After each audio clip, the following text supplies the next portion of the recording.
A pergunta é o convite para o outro existir. Qual é o seu nome? Meu nome é Leonardo Pereira e eu tenho 16 anos. Meu nome é o Nilson Mangini Júnior. Meu nome é Andrelissa Luiz. É Caroline Coelho Alcântara, mas sempre Carol Coelho que eu uso, né? Nome artístico, tô brincando.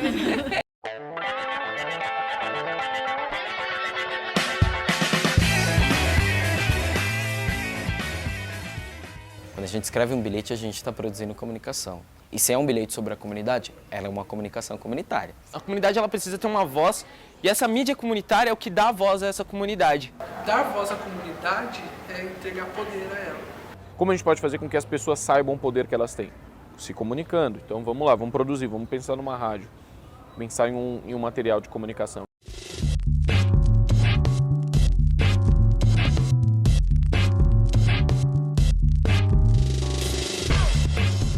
Com 25 watts de potência, essa é a Rádio Heliópolis FM, 87,5 MHz. Ela surgiu em 1989 por Rádio Corneta.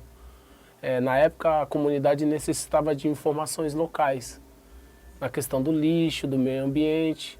E o que foi exposto na comunidade? Vamos criar uma rádio. Que forma a gente pode fazer? Colocando os alto-falantes nos postes de algumas ruas. Então, mais ou menos 4, 5 ruas. E outras ruas também ouvi o eco das informações que tinha dentro de uma rádio. Então era uma rádio corneta. Tá valendo aqui a sua participação ao vivo e a cores com o melhor do samba, do pagode e todos os ritmos para você. Eu com 7, 8 anos já era frequentador ali da rádio. Já vi o pessoal, já olhava para cima porque a rádio era num certo ponto alto, era em terceiro andar. Tinha uma escada de madeira e eu sempre ficava olhando para cima, eu sempre tive a curiosidade. Falava, pô, como que deve ser um estúdio de rádio? Você ouve as vozes, entendeu? Aí você quer saber como que é a pessoa. Agora vamos curtir Camal Pretinha. Vai pra todas elas, moleque. A gente chega só no Escola de Notícias é um empreendimento social que trabalha com comunicação e mobilização comunitária. Ele é dividido em dois caminhos, né? De um lado, a gente tem uma empresa social que comercializa produtos, serviços, comunicação, formação de público, geração de conteúdo, tudo na área de comunicação e juventude, empreendedorismo social. E essa empresa social, ela paga os custos do Escola de Notícias e o excedente a gente reinveste em outros projetos. Que é, por exemplo, o jornal Viver Campo Limpo, que é um jornal com 10 mil exemplares aqui dentro da região, e a Escola de Comunicação Comunitária, que a gente está conectando 17 escolas públicas e particulares da região numa jornada de aprendizagem em comunicação, em rádio, jornalismo, vídeo e fotografia. Eu procuro fazer com que a técnica não seja o que vai guiar assim, a produção deles. Então, procuro fazer com que eles produzam bastante e depois a gente vai modelando assim, essa técnica. Agora que eu tô aqui no Escola de Notícias, eu aplico aquilo que eu aprendi aqui fora também. É uma mudança de olhar total, porque a gente aprendeu muito também sobre pessoas. Eu comecei a olhar o detalhe das pessoas, sabe? Por eu precisar escrever redação, artigo, principalmente de artigo de opinião, eu tinha que observar tipo, notícia, detalhes de notícia, essas coisas. Aí quando você sai daqui de dentro, você vai ter contato com outras pessoas, muda muito. Mudou também o olhar na família, escola, muda muita coisa. Ação! Meu nome é Nelson, eu sou comerciante, moro no Jardim La Pena. E aqui nós temos o jornal A Voz do La Pena. A gente convida as pessoas para participar de uma reunião de pauta. Porque assim, todo mês aqui, no Capô de Cultura e Cidadania, acontece a reunião com fóruns moradores. Então os moradores se reúnem para discutir as demandas demandas do território, geralmente vem poder público. E dessa reunião já são levantadas muitas questões para ir para o jornal. Havia no início uma rejeição da comunidade, né, por esse jornal, ninguém queria pegar. Hoje eu deixo o jornal em cima da banca, o pessoal chega, pega. Alguns novos que eu conheço, pessoas que estão de passagem, eu ofereço o jornal e assim está sendo bem aceito. Falando sobre o que então? O jornal ele trata várias coisas não só daqui, mas como da cidade de São Paulo perante a comunidade, as diferenças que a comunidade pode fazer na cidade de São Paulo, as diferenças que a cidade de São Paulo pode fazer na comunidade. São são estudantes, toda a comunidade participa também na criação desse projeto. Tá bom. Então tem que daqui a pouco nós lê aí, né? Tudo bem então, obrigadão.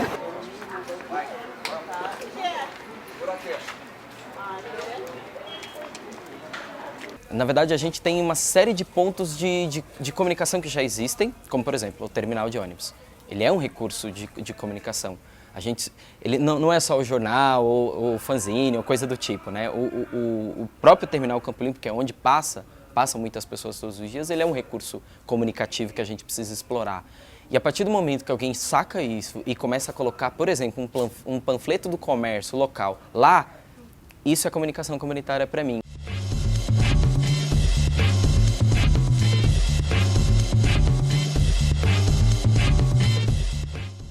Quando você produz conteúdo, você quer saber mais. E você não quer saber mais do jornalismo, você quer saber mais do seu bairro, porque você quer saber o que você pode fazer por ele. Mas para você saber o que você pode fazer por ele, você tem que saber o que já existe nele. Eu acho que a comunicação tem um impacto mais forte, que é uma coisa que está me mudando até hoje, e que eu sei que vai continuar me mudando para o resto da vida, foi o impacto social. Foi a coisa da valorização do meio onde eu moro e principalmente da periferia, que era um lugar que eu simplesmente odiava. Com uma pessoa que cresceu lá, é muito difícil para você crescer lá amando aquele lugar. E hoje em dia eu aprendi a gostar muito do lugar que eu vivo, e eu aprendi que é muito melhor eu querer mudar o lugar para um lugar melhor do que eu simplesmente querer mudar de lugar. É realmente utilizar a ferramenta da comunicação, do jornalismo, para o bem da comunidade. Hoje em dia nós temos acesso a trocentos recursos aí na internet. Então uma coisa é, eu posso usar o Facebook para poder falar partiu o chuveiro. Ou eu posso usar o Facebook para conseguir engajar os comerciantes locais para conseguir investir no jornal comunitário do Escola de Notícias, como a gente fez. E aí vem de você começar a provocar o jovem para isso, né? Você está querendo fazer um vídeo só para ganhar views na internet ou você quer provocar alguma transformação? Tanto transformar o indivíduo, né? De repente alguém que... Isso é muito comum nas escolas. Nas escolas a gente tem alunos que não gostavam de escrever. E aí viram seus textos publicados no jornal, agora eles adoram escrever. Então você pode ter tanto a transformação de um indivíduo como a transformação de uma comunidade inteira. Toda comunidade tem uma série de boas histórias, né? E a comunicação comunitária ela ajuda a dar visibilidade para essas boas histórias e fazer com que essas boas histórias andem dentro da comunidade. Eu acredito que a partir do momento que essas pessoas começam a produzir, elas vão ver a importância de se consumir. Você vê a pessoa lendo, participando, interagindo com a gente, vê que nós realmente estamos fazendo, nem que sejam uma, duas pessoas que leram, mas alguma diferença o jornal está fazendo. Então, através da cultura, através da produção de conteúdo e da comunicação, você cria pessoas conscientes e aí sim, né, você vai juntando esses grupos, esses coletivos e trabalhando para o melhor da comunidade. E eu acho que a comunicação ela faz com que as pessoas existam, né? O processo comunicativo, independentemente se é esse nosso humano ou se é como mídia, né, como produção midiática, mas eu acho que a comunicação essencialmente é um convite para as pessoas existirem, assim como a pergunta. Você deixa de ser coletivo no sentido de ser só mais um para existir de fato como pessoa, como história e tal. Let's go! É nóis, hein? Porque as palavras têm poder, mas não adianta só falar, você também tem que fazer. Se liga aí, se liga lá, se liga então, se liga lá nessa comunicação, se liga aí, se liga lá, se liga então, se legaliza a liberdade de expressão, se liga aí, se liga lá, se liga então, se liga lá nessa comunicação, se liga aí, se liga lá, se liga então, se legaliza a opção.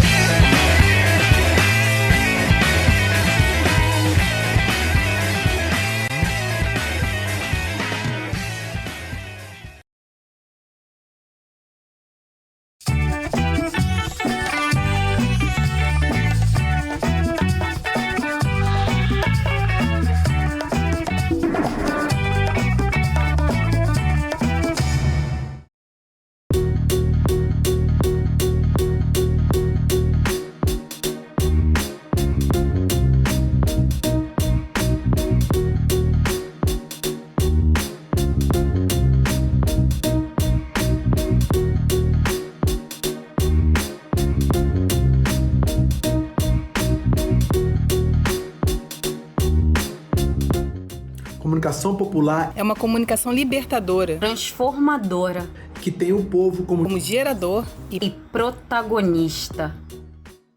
Sou Dani Araújo, coordenadora da BEM TV, organização que assessora o grupo de jovens comunicadores de Niterói em São Gonçalo. No contexto da pandemia, a gente se viu obrigado a reorganizar nosso trabalho, nossos recursos e nossos parceiros para apoiar os jovens com formação, com renda e no combate à desinformação.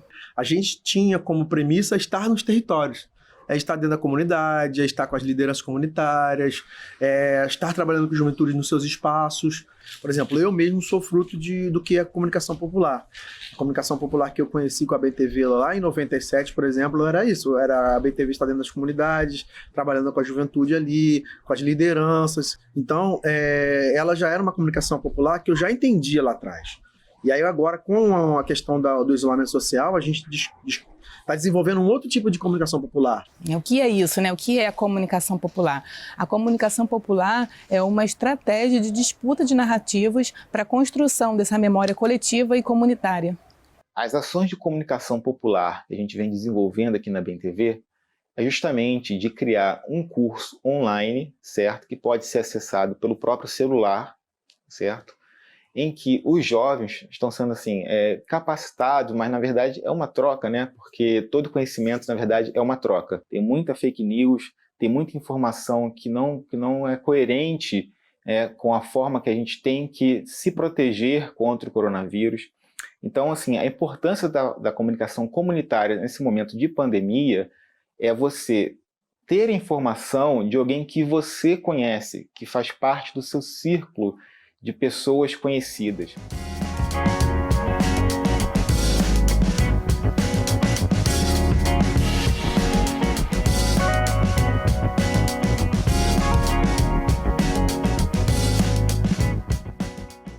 Me chamo Thaís, tenho 30 anos, sou moradora da favela do Preventório. Meu nome é Alessandra Vieira e eu sou moradora do Jardim Catarina, no bairro de São Gonçalo. Meu nome é Isabela Rodrigues, tenho 18 anos e moro no Fonseca. Meu nome é Eric Moulin, eu tenho 19 anos, eu moro no Caramujo, na cidade de Niterói. Meu nome é David Lucas, eu moro no bairro do Bodeador, cidade de Niterói. Meu nome é Vanessa, tenho 25 anos, moro na comunidade do Caramujo. Meu nome é Lucas, eu tenho 19 anos, eu moro na Venda da Cruz. Meu nome é Adriele Silva, eu tenho 20 anos e moro na comunidade do Preventório. A gente está falando de uma comunicação que ela é feita para a comunidade, com a comunidade e pela comunidade. Eu separei 3 relatos da mesma notícia, né? Que as 2 primeiras têm um formato semelhante, mas foram usados, a notícia foi trabalhada de uma maneira completamente diferente, e a última uma adaptação para o Twitter, né? Vocês querem que eu puxe? Tipo, começou o número 7. Seria bom. Beleza.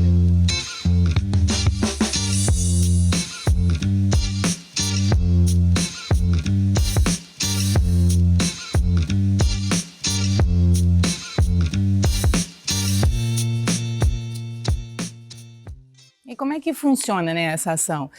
Os jovens que estão fazendo parte da rede, né, eles constroem uma lista de 256 contatos de amigos, familiares, primos, vizinhos, conhecidos dessa comunidade, para que haja uma comunicação direta, um papo reto entre os dois lados.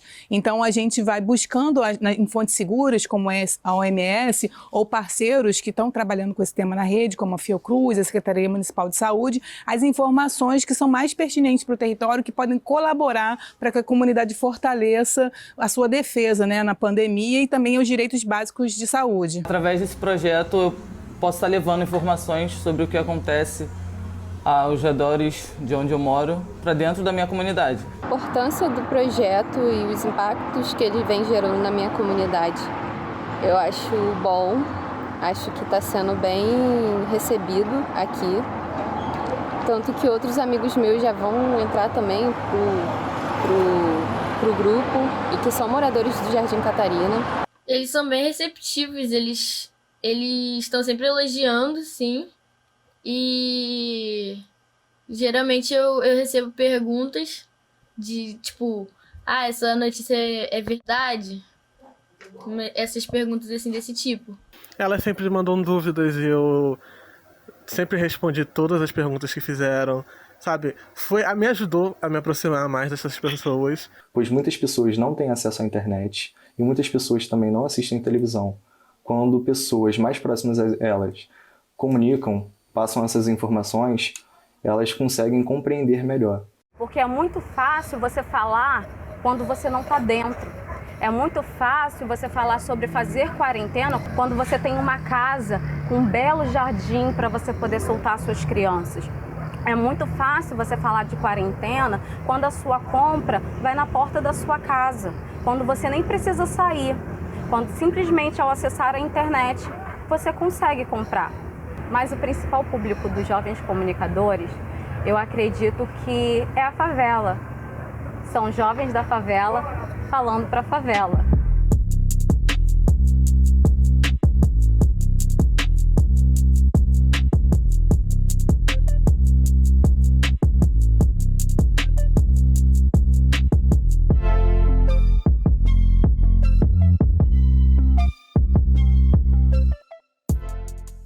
É importante falar que a gente buscou organizações que já trabalhassem com juventude nos seus territórios, né? Niterói e São Gonçalo. Essas instituições indicaram os jovens para participar e esses jovens estão se tornando os jovens comunicadores, né, desse projeto, mas também tivemos instituições que vieram para agregar informação. A Cangem Consultoria foi uma, como o África e Nós, capitaneado por jovens negros em São Gonçalo, que é um projeto maravilhoso. A própria Fiocruz, legitimando muitos dos vídeos que os jovens produzem, muitas das informações que os jovens produzem. O Intervozes, que é um coletivo que trabalha a comunicação de maneira muito ampla. A gente ficou muito grato de poder contribuir com uma ação que está conseguindo enfrentar a desinformação que está sendo espalhada nas redes sociais, que dificulta tanto o enfrentamento a esse novo coronavírus que tanto mata a gente. E faz isso ali onde mais é preciso chegar e onde menos se chega. Nas comunidades, nas periferias, nas favelas. No caso do projeto que a gente está tratando, ele distribui bolsas para os comunicadores populares. E isso é muito importante também se a gente pensar que, além de comida, as pessoas precisam de muitas outras coisas. Como o isolamento social é a principal maneira, pelo menos até agora, de se prevenir a contaminação, a gente precisa garantir uma renda mínima, uma renda básica para as pessoas. E aí as pessoas precisam pagar contas, precisam fazer outros gastos que uma cesta básica muitas vezes não vai suprir. Além de trabalhar também com a autonomia, né? As pessoas sabem do que elas mais precisam, elas têm condições de decidir o que elas vão comprar nesse momento também de crise econômica. Então, essa proposta dos jovens comunicadores é extremamente relevante e importante, porque não é um processo de comunicação que vem de cima para baixo, é pensar a comunicação como um processo que se dá por rede e que não pode ser desconsiderado o fato de que o território é importante. As redes que se formam nesse território são importantes. Como essa informação chega a essas pessoas precisa ser da forma mais objetiva e fazer com que eles possam, dentro das suas próprias redes, né, de construção de narrativa, de construção de possibilidade de discurso, multiplicar as informações, né, e os saberes referentes ao combate ao coronavírus na cidade é extremamente importante, é extremamente fundamental. Essa rede de trabalho precisa existir não só durante a pandemia, mas para além dela, né? Que é essa visão pós-coronavírus que eu tenho. Porque a gente fazer a nossa informação circular aqui, não existe uma verdade, né? Mas existe um ponto que a gente quer que todo mundo acredite. E que isso é o melhor para a nossa comunidade, né? Porque você usar uma máscara e se proteger é essa verdade que todo mundo precisa entender que é importante pra gente, não que coronavírus é só uma gripezinha. Então sempre vai ter dois lados. Então eu acho que é importante esse trabalho pra gente conscientizar as pessoas, não do que é certo, mas o que vai fazer melhor pra ela e pro coletivo.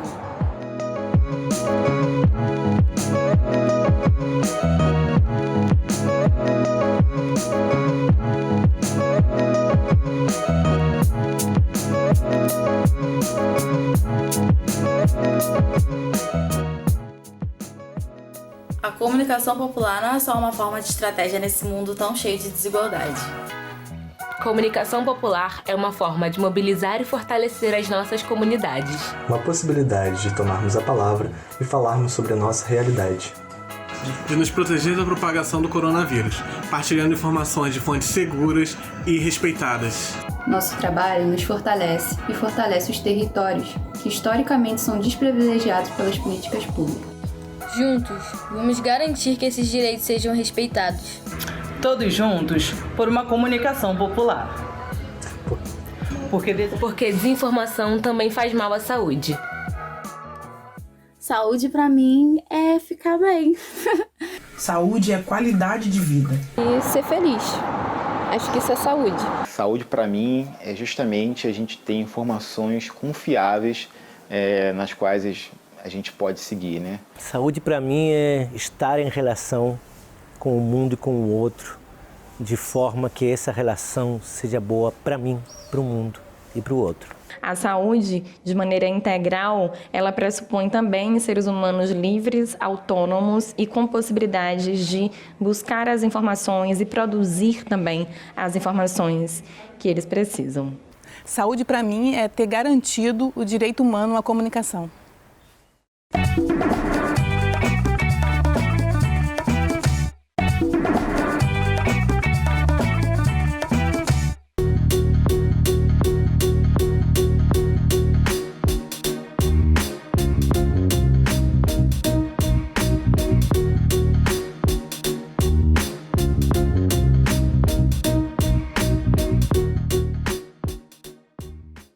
O Jornal Cidadão, nesse momento, assim como outros coletivos de comunicação da Maré, está concentrando suas forças na Frente de Mobilização da Maré. A Frente Maré, que foi criada para comunicar a população das 16 favelas da Maré sobre o coronavírus, sobre prevenção, mas que ampliou suas ações e agora também faz distribuição de doações. Sou comunicadora comunitária há 20 anos aqui na favela da Maré. O que eu venho fazendo na frente de mobilização é basicamente a parte da comunicação, os textos, também meio que uma assessoria de imprensa, divulgando os nossos trabalhos também, porque a gente precisa cada vez mais de apoio. A nossa favela é muito grande, então o que a gente consegue, a gente vem conseguindo bastante coisa, e isso é muito bom.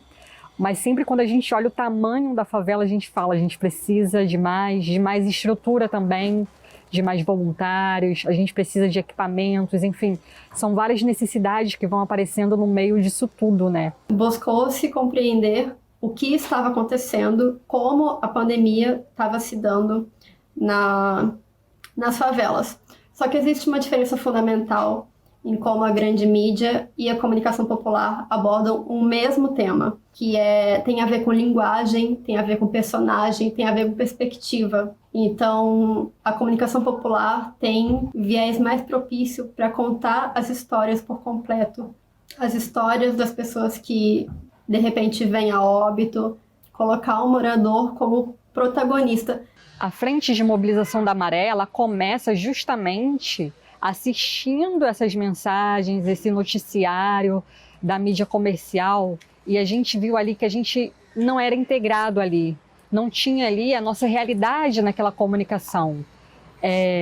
A recomendação é o uso de máscaras, a recomendação é lavar as mãos a cada 2 horas, é o uso de álcool gel. E aí a gente viu que não são realidades da nossa favela, porque falta água na favela.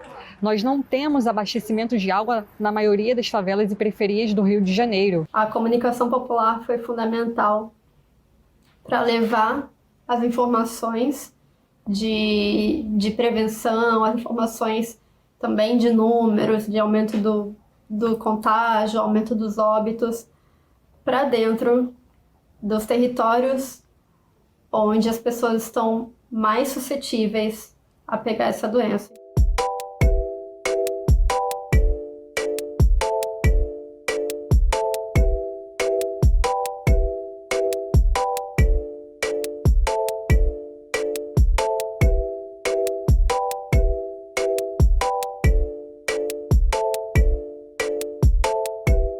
A comunicação comunitária, por exemplo, uma perspectiva de dentro da favela para dentro da favela, mas também para fora da favela.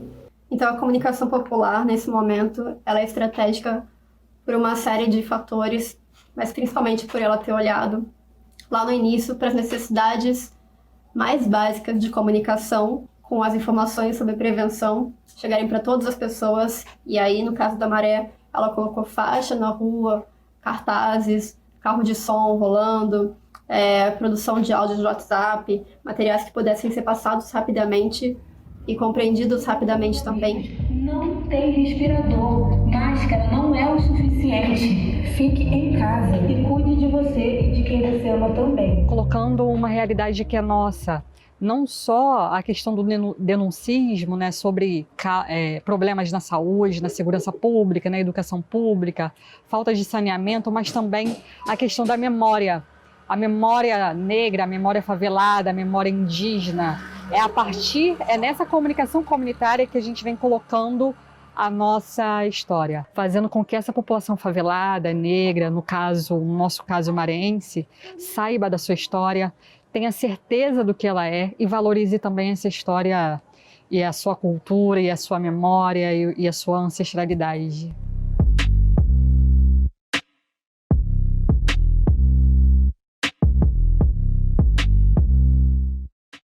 Me defini dentro desse contexto, me defini como morador, pessoa comum que tenta ajudar um coletivo dentro da comunidade inserida.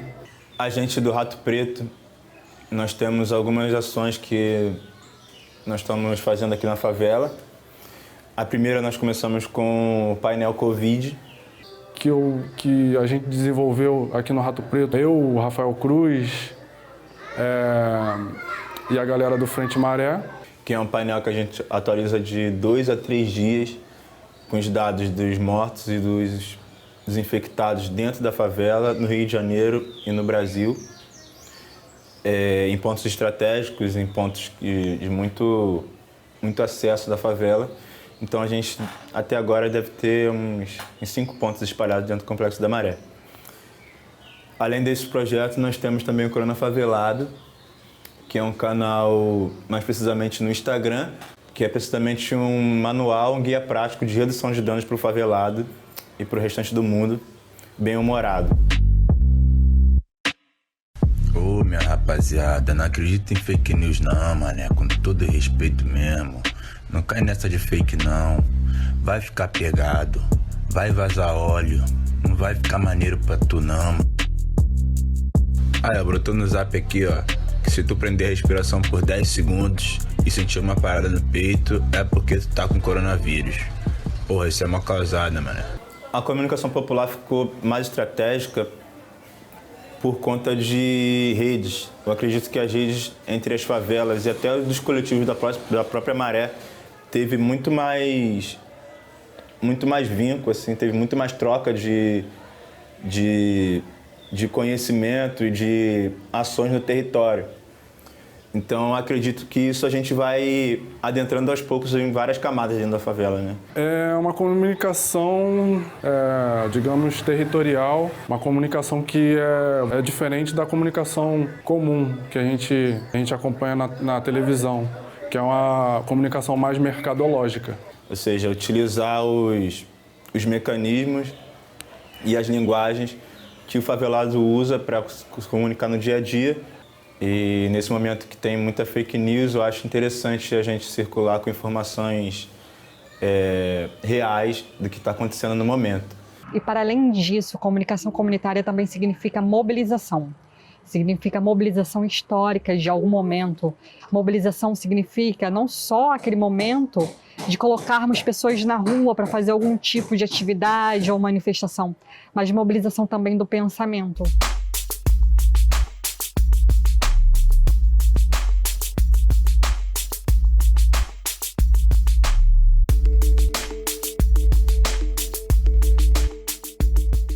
Hoje a gente tem a Maré como epicentro do coronavírus, dentro das favelas do Rio de Janeiro. E eu acredito que se a gente não tivesse feito nada, seria muito pior, né? Não temos como saber o quanto seria, né? O quão importante está sendo essas ações, mas eu tenho certeza que seria muito pior. O pós-pandemia, a gente vai ter ainda mais desemprego, ainda mais faltas de direitos.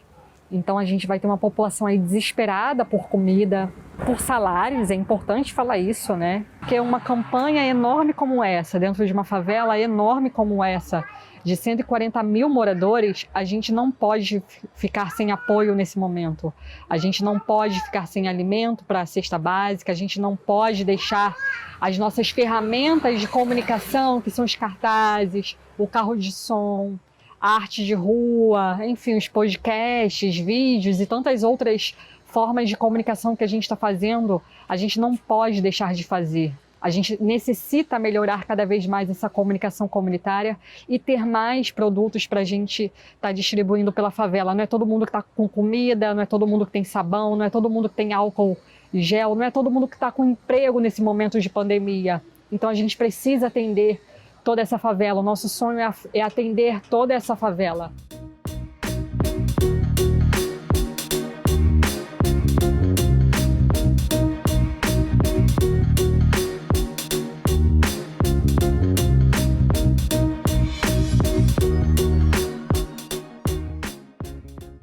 Entre em contato com a gente pelo nosso site, que é frentemaré.com. Lá tem o que é a Frente de Mobilização da Maré, tem os nossos gastos, tem o número de cestas que a gente vem distribuindo, os locais. Podem solicitar esse material, podem pegar esse material, repliquem na sua favela, porque, de novo, o trabalho que a gente vem fazendo é, de novo, salvar vidas. Saúde, para mim, é uma saúde integral. Ter saúde é ter saúde do corpo e da mente. Então, a única saúde que importa é a saúde coletiva.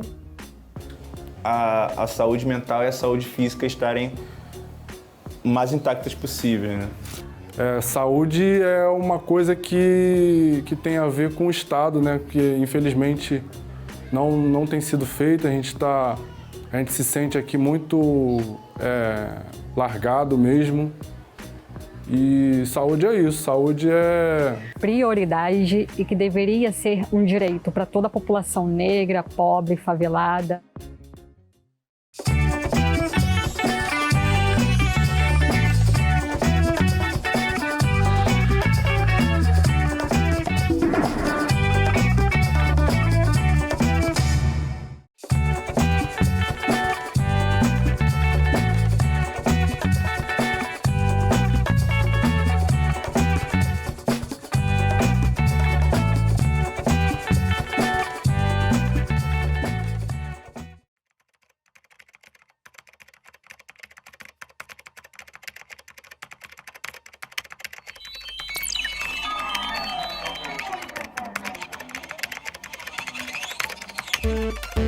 Incoming message.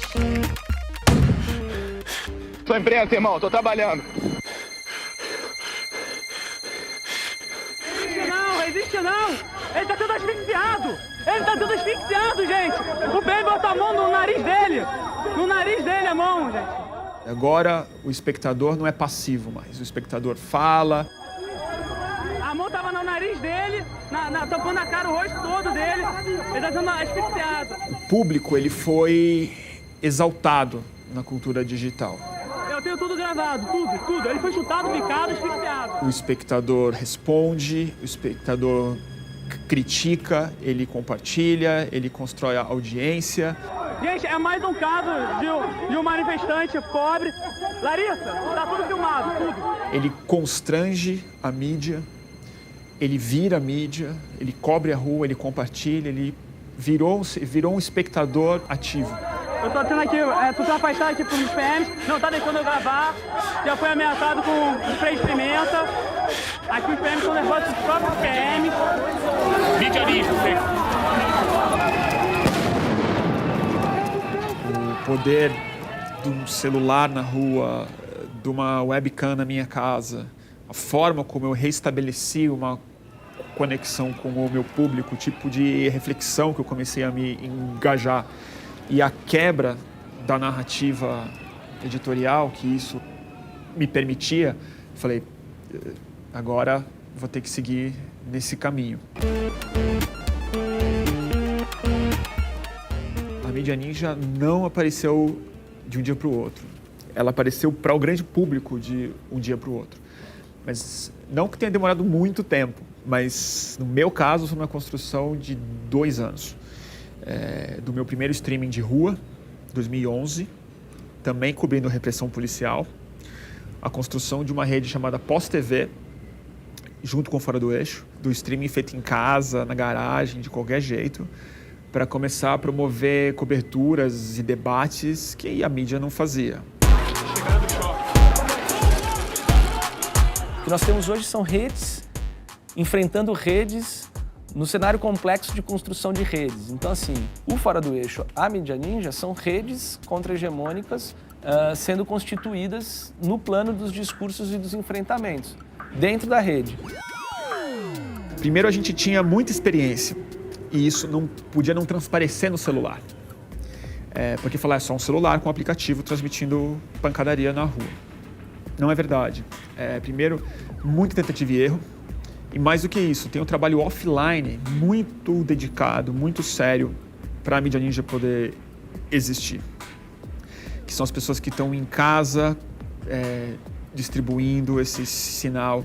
São os grupos, os telefonemas infinitos e reuniões infinitas para saber quem vai, que horas, quem fica no apoio, quem vai manter a bateria do celular funcionando, quem vai pagar o plano de 4G, que naquela época não existia, era o começo, quem vai rotear a nossa rua, porque muitas vezes era o celular, mas era um laptop com uma antena roteando uma área para esse cara fazer isso.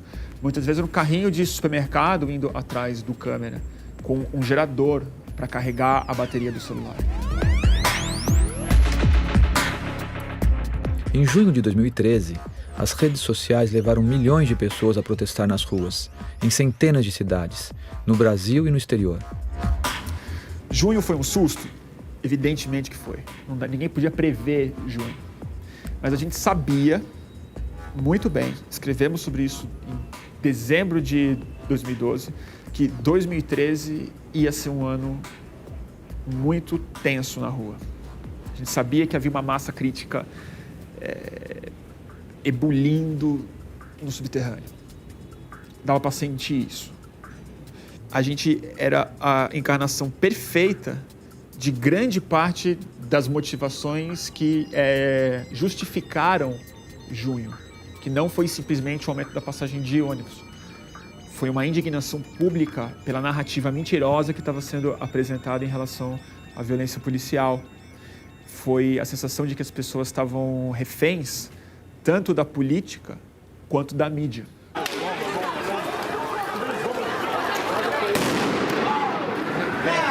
Viram isso?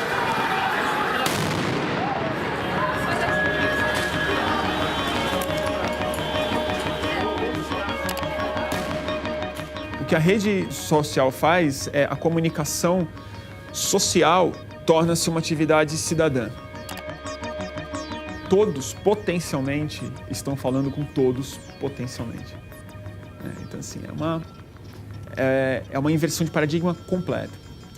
Isso desarranja completamente o esquema comercial da mídia, porque o acesso ao público não passa mais necessariamente por um veículo. Você pode criar 1000 formas de acessar aquele público que antes custava grana você acessar. Mas o mais importante do que isso é que transforma a comunicação social, que antes era um curso superior, numa necessidade de todos. Quer dizer, é um absurdo hoje em dia crianças não serem alfabetizadas em mídia. Elas não entenderem a responsabilidade que é você compartilhar uma coisa, passar uma informação para frente.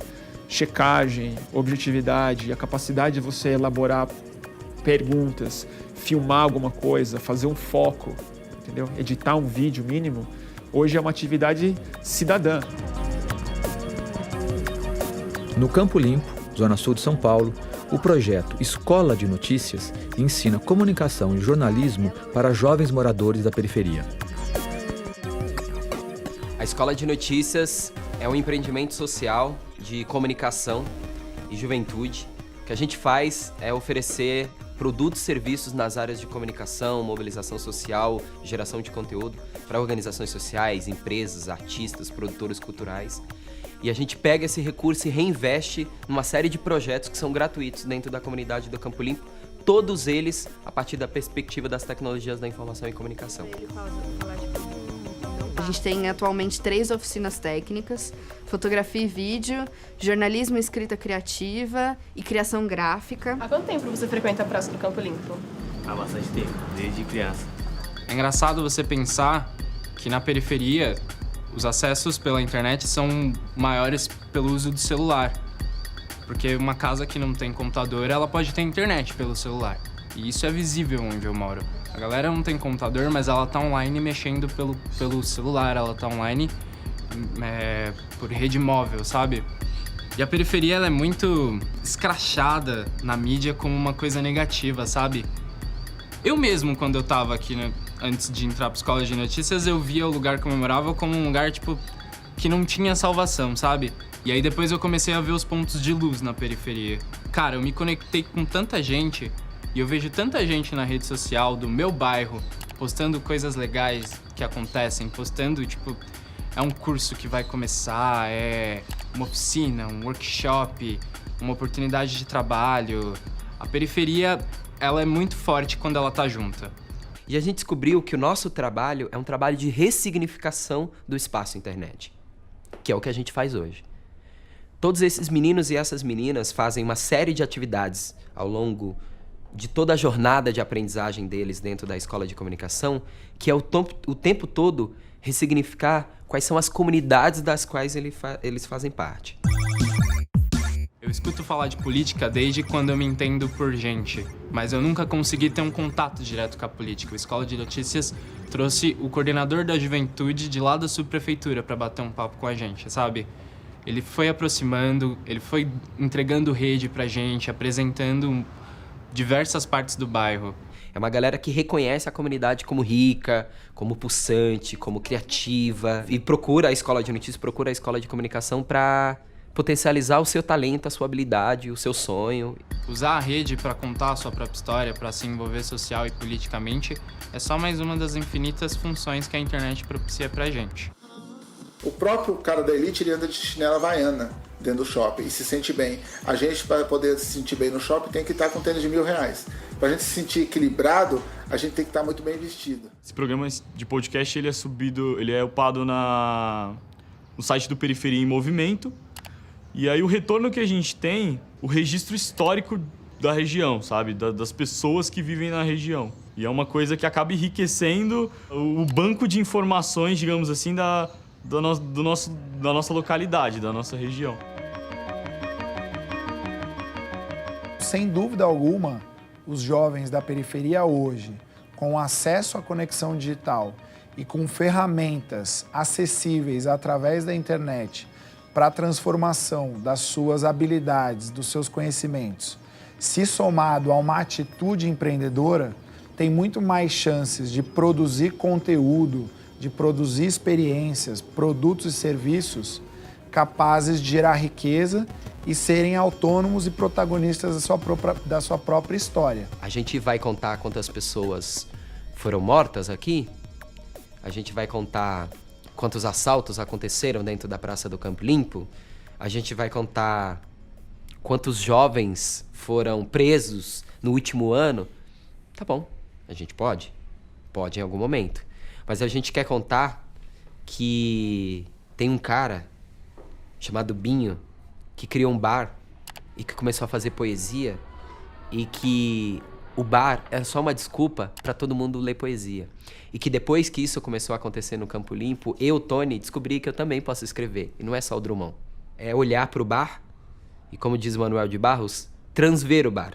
E o Campo Limpo virou um mundo muito maior para mim. Os coletivos que eu conheci, as pessoas que eu me conectei, os lugares que eu visitei, não tem quem tire isso de mim, sabe? Essa experiência é muito forte, assim. Não tem quem tire. E você, o que você pretende fazer? O que eu pretendo fazer em quanto tempo? Porque eu quero fazer muita coisa.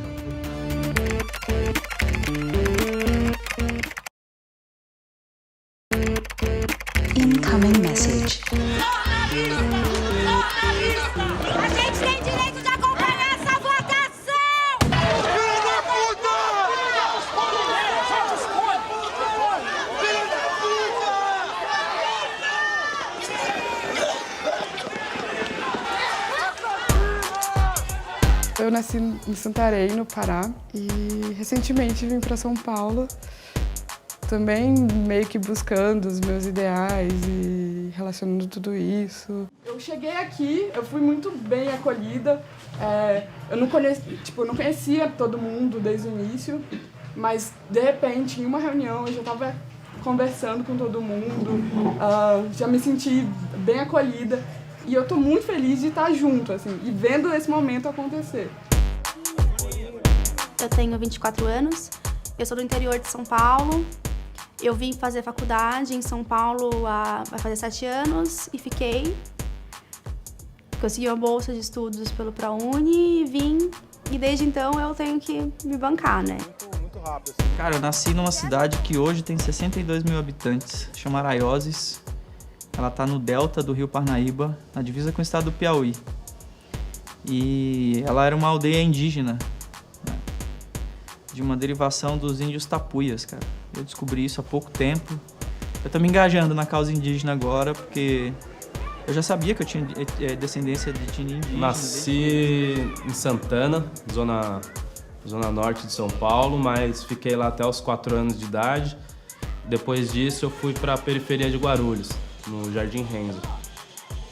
O Jornalistas Livres ele é uma rede de jornalistas, de fotógrafos, artistas, ativistas que se uniu para tentar mudar um pouco essa onda que o jornalismo estava indo, assim, sabe? Tentar fazer o mais próximo da verdade, assim. A gente está nos fatos, acompanhando as pessoas que sofrem aquilo e tal, e não alterar nenhum tipo de informação, né?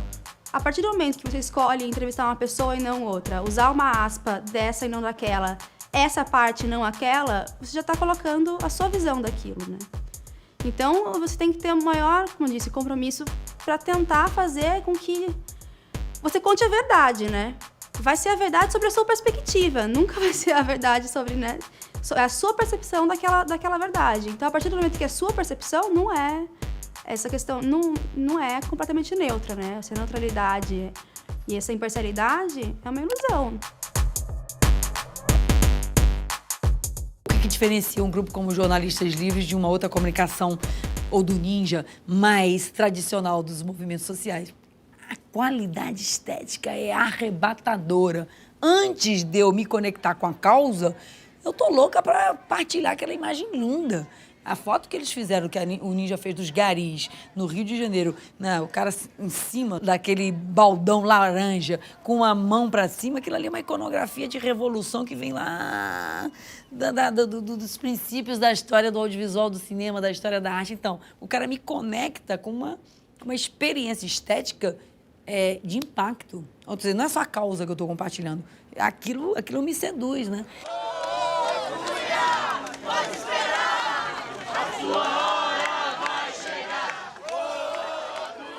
Eu acho que para ser um jornalista ou um comunicador, você não tem que ser idealista, mas para você ser um jornalista livre, tem.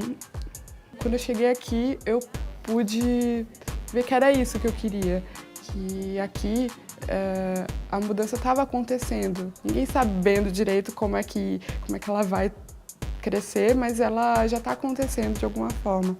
Na nossa primeira cobertura, a gente alcançou mais de 1 milhão de pessoas, só no Facebook, para um grupo que tinha 3 dias de formação. As reuniões de pauta, elas costumam ser antes das reuniões gerais e nas reuniões gerais, né? E no grupo do WhatsApp e a todo momento.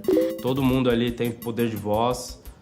Se você chegar a primeira vez aqui e quiser botar uma pauta na mesa, você vai colocar a pauta na mesa, a gente vai discutir essa pauta. A gente tá, de repente, no celular e aí o WhatsApp fala, olha, tá acontecendo agora, sei lá, uma reintegração no centro, quem que tá por ali, quem que pode fazer, como que a gente vai resolver isso. Porque hoje todo mundo pode ser jornalista e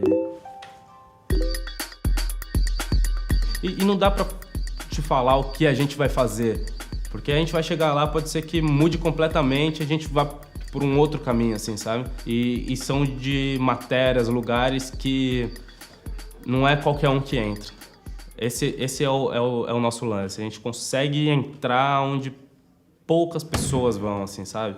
Tô imprensa, irmão, tô trabalhando. Ser resistência é em alguns momentos, dar a cara a tapa e para a linha de frente. Então, a gente sempre vai preparado para a merda acontecer. A gente vai com capacete, máscara de gás.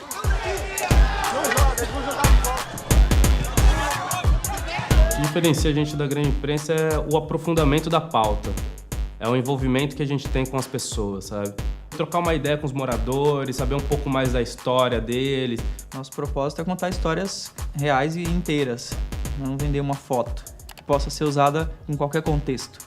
Como resistência, a gente consegue, por exemplo, ser a democratização da mídia na prática. A gente está indo lá e dando voz para pessoas que não necessariamente conseguiam ter voz anteriormente. Uma informação que você tinha recebido antes de dormir já mudou completamente, o plano que você tinha para fazer de manhã já mudou também, você vai ter que ir para outro lugar, então é mais ou menos isso, cara. E se você não acorda pegando no celular, assim, a parada vai atropelando, tipo uma avalanche, assim, de informação, saca? A verdade é que a gente tem que se adaptar para que a gente consiga fazer a coisa rápida, que a pessoa vai ver no celular na hora e vai ver o que está acontecendo, porque é importante. Porque não adianta, na hora que o pau tá comendo, é aquilo que tem que sair na hora, não dá pra você esperar pra você fazer uma grande reportagem. Mas a gente também tem que ter cuidado que depois que o pau comeu, fazer a grande reportagem. E aqui a gente tem um papel um pouco maior de fazer parte da construção desse projeto. E fazer parte da construção desse projeto é isso, não só ser jornalista, ser mídia social, ser cinegrafista quando precisar, ir junto com os movimentos sociais, pautar os movimentos sociais também. Então, eu acho que se você não faz uma coisa que você acredita de verdade, você, sei lá, você vai viver infeliz pro resto da vida. E, sei lá, eu podia ser contador, sabe? Tipo, eu podia ser engenheiro, eu podia ser qualquer coisa, mas eu decidi viver do meu sonho. Isso implica em várias coisas que não são tão legais também. Porra, muito perrengue, atrasar a conta. A gente precisa bancar a sede, bancar alguns equipamentos, uma estrutura mínima, transporte para cobrir algumas pautas. E aí a gente entende que o financiamento coletivo seria a melhor forma. Os jornalistas livres precisam de você. São 100 mil reais que a gente vai estar coletando através desse financiamento coletivo para custear uma sede, para custear um site, para custear equipamentos básicos e para expandir essa rede por todo o Brasil. Hoje, a grande questão do jornalismo corporativo, né, das empresas de comunicação, é que elas são empresas de comunicação. Então, elas estão ligadas a quem banca elas, as marcas que estão por trás delas, né? E inclusive no Congresso, todo esse lobby que tem, então a gente acredita que se a gente está se propondo a fazer uma mídia livre, a gente tem que ser financiado de forma independente, né? Porque senão a gente também vai acabar estando ligado a essas coisas que são as coisas que a gente critica. E por isso que a gente optou por fazer um catarse. A saída financeira passa exatamente pelas possibilidades de rede que, primeiramente, viabilizou a própria existência de veículos como esse, independente da grana. Quer dizer, a rede viabilizou primeiro alcance, primeiro a gente poder falar, depois ser ouvido, depois se organizar, disputar a narrativa. Naturalmente, essa mesma infraestrutura vai ter que dar conta do financiamento. E ontem a gente tá com 52 mil. Como é que tá? Tá correria, né? Agora 10 dias até o final. E nossa meta é 100 mil. Se a gente não consegue os 100 mil, a gente perde tudo. E faca na caveira, né? A gente vai pra rua, ver o que dá pra fazer, já passa chapéu, a gente, vai chorar, O espectador, ele vai ter que reconhecer que se ele entendeu que essa informação ela tem um valor político, social, existencial para esse cara, que é parte da construção dele como cidadão, ele vai ter que achar um jeito de atribuir um valor financeiro para isso também. E isso passa pela mudança da cabeça do público, mas os jornalistas, os mídia ativistas, as pessoas que querem viver nesse mercado vão precisar viver desse mercado também. Então é papel nosso educar esse público. Não exaltar o amadorismo como uma condição eterna. Ela pode ser necessária para o recomeço de uma mídia, mas nunca suficiente. Hoje é um dia de festa, é um dia de alegria imensa para os jornalistas livres, porque com apenas 3 meses de vida, temos um monte de matérias publicadas e acabamos de cumprir a meta do Catarse. Então nós já temos em caixa hoje R$124, 124 mil reais. A gente acionou a rede em Curitiba, Belo Horizonte, jornalistas livres de fora do Brasil. Foi uma correria muito louca, mas a gente conseguiu bater a meta com menos de um dia para fechar. E agora a gente conseguiu passar da meta, que foi uma coisa incrível. A falta de recurso, a falta de infraestrutura, a falta de dinheiro, a falta de tempo não é um impedimento para a nova geração fazer as coisas que elas querem fazer. É um divisor de águas, talvez, no jornalismo, no fotojornalismo, na maneira como se faz comunicação. Não quero que a gente seja o único. Eu acho que daqui tem que surgir várias coisas. A gente tem que ter outras redes, a gente tem que ter outros coletivos fortalecidos de comunicação que se propõem a contar de outras perspectivas, inclusive diferentes da nossa, porque uma mídia verdadeiramente plural é essa, sabe? A ideia de que você percebe que você não está sozinho dá muita força e faz com que a gente acredite na comunicação, na democratização da comunicação e numa comunicação livre, de fato.